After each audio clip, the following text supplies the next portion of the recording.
You can call it a key, a pill, or just recommendation, it doesn't matter. Because this video has everything you need to know about setting goals.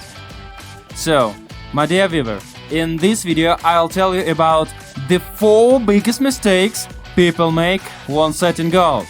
Then I will try to explain you how to set goals correctly, and eventually, if you watch this video to the end, you will know about the vital secret in setting goals that many don't know about. I suggest you not to waste a second. You probably haven't even thought that you can make mistakes when set goals, have you? The mistake I'll tell you about in this video may be one of the main reasons why you don't achieve your goals. So, that's why you should listen to me carefully.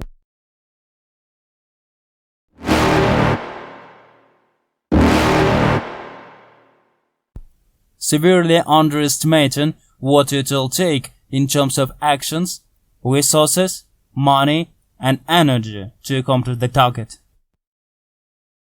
We underestimate all those resources that are necessary in order to achieve the desired result.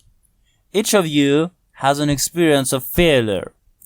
Why do you think this happened? Are you sure you've done everything in your power? The problem is that we give up very early because we haven't any clue what we are dealing with.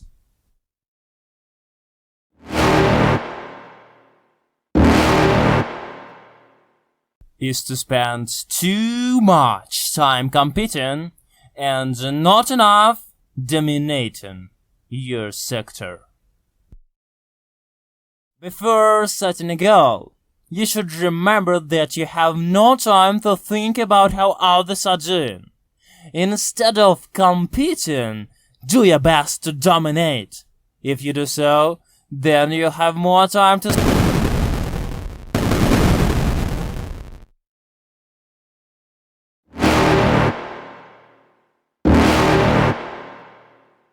is to underestimate the amount of adversity that you'll need to overcome in order to really achieve the desired goal. Any goal you set will be difficult to achieve, and you'll be inevitably disappointed at some points along the way. We are motivated at the beginning of the journey, but will you be motivated enough when you have to overcome difficulties that at first glance seem insurmountable? When people don't set impossible goals, they become susceptible to the phenomenon of get-rich-quick and unplanned changes in life. If you had occupied yourself with your own actions aimed at dominating your sector, you probably wouldn't have been baited by these kinds of temptations.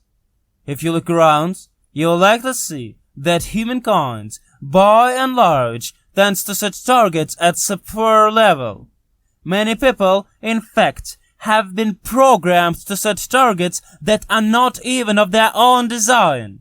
We are told what's considered to be a lot of money, or what is good and what is bad. We have predetermined notions about how to live the life. So then, why not set these goals much higher than you'd involved from the beginning? If they are going to require work, energy, and persistence, then why not exert 10 times as much of each? What if you're underestimating your capabilities? Take just a few moments to look back over your life. Chances are that you have more often been disappointed by setting targets that are too low, and achieving them only to be shocked that you stuck to what you wanted. You'll suffer greatly by setting superior goals. You simply will not invest the energy, effort, and resources necessary to accomplish unexpected variables and conditions that will certainly occur sometime during the course of your event. Why get merely good at something Remember, my dear viewer, only your unrealistic goals really pay off.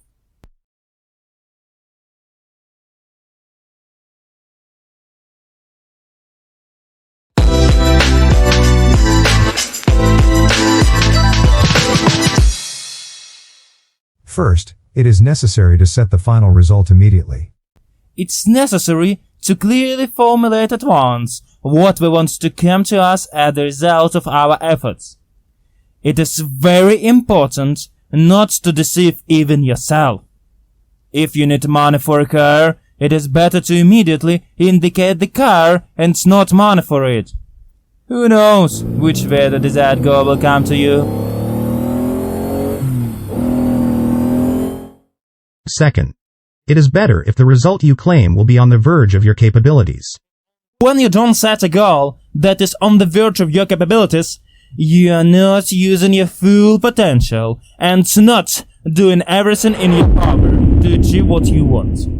And accordingly, your final result will be significantly less. Remember, a person who limits his or her potential success will limit what he or she will do to create it and keep it. Third, you have to achieve what you are really willing to put your efforts into. You should feel excited at the thought of the desired goal and are ready to go to it with love. If the started goal doesn't inspire you, you most likely will not achieve it. You are simply not interested in it, and you'll find thousands of opinions on which you should direct your efforts. Fourth, it is highly desirable to be concise when setting goals. Scientists have long established that the subconscious mind is very bad at recognizing the positive notes. The subconscious is ready to act and doesn't understand what it means not to act. Prevailing wisdom claims that the best way to achieve what we want in life, getting into better shape, building a successful business, spending more time with family, is to set specific and actionable goals. Regardless of whether you set goals for yourself in terms of the grades you wanted to get in school, the weights you wanted to lift in the gym, and the profits you wanted to make in business, you may have succeeded in some of them, but you have failed in many.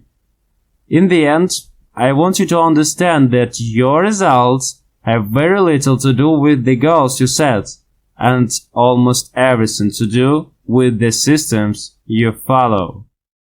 Stop! Let me ask you to do something for me. Try to pronounce the letter P with your mouth open. Well, did it work out? If not, then don't worry, it's impossible. But what I really want to ask you is quite possible. Share this video with your friends and put your huge like. And by the way, you should subscribe because on this channel I share with you information that without any exaggeration can change your life for the better. What's the difference between systems and goals? Goals are about the results you want to achieve, and systems are about the processes that lead to those results. If you were a coach, your goal might be to win a championship. Your system is the way you recruit players, manage your assistant coaches, and conduct practice. If you were an entrepreneur, your goal might be to build a successful business. Your system is how you test product ideas, hire employees, and run marketing campaigns. Now, for the interesting question. If you completely ignored your goals and focused only on your system, would you still succeed? For example, if you were a basketball coach and you ignored your goal to win a championship and focused only on what your team does at practice each day, would you still get results? The goal in any sport is to finish with the best score, but it would be ridiculous to spend the whole game staring at the scoreboard. The only way to actually win is to get better each day. The same is true for other areas of life. If you want better results, then forget about setting goals. Focus only on your system instead. What do I mean by this? Are goals completely useless? Of course not. Goals are good for setting direction, but systems are best for making progress. A handful of problems arise when you spend too much time thinking about your goals and not enough time designing your systems. And here are these problems.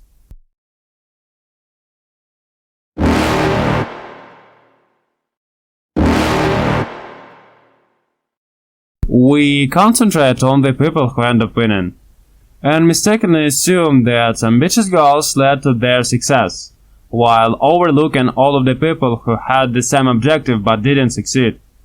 Every Olympian wants to win a gold medal. Every candidate wants to get a job. And if successful and unsuccessful people share the same goals, then the goal cannot be what differentiates the winners from the losers. There is always a goal, but only when you introduce continuous and small improvements into the system, you will achieve a different result.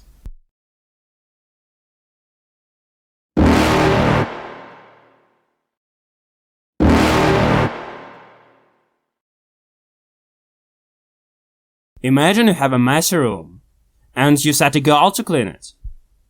If you summon the energy to tidy up, then you'll have a clean room. For now. But if you maintain the same sloppy habits that led to a messy room in the first place, soon you'll be looking at a new pile of clutter and hoping for another burst of motivation. You treat it as symptom without addressing the cause. Achieving a goal only changes your life for the moment. That is the counterintuitive thing about improvement. We think we need to change our results, but the results are not the problem.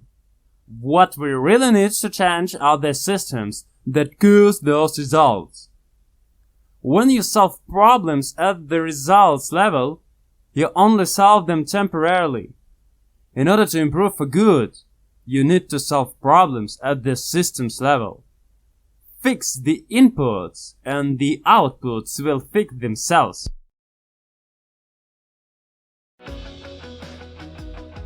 Know exactly what you want.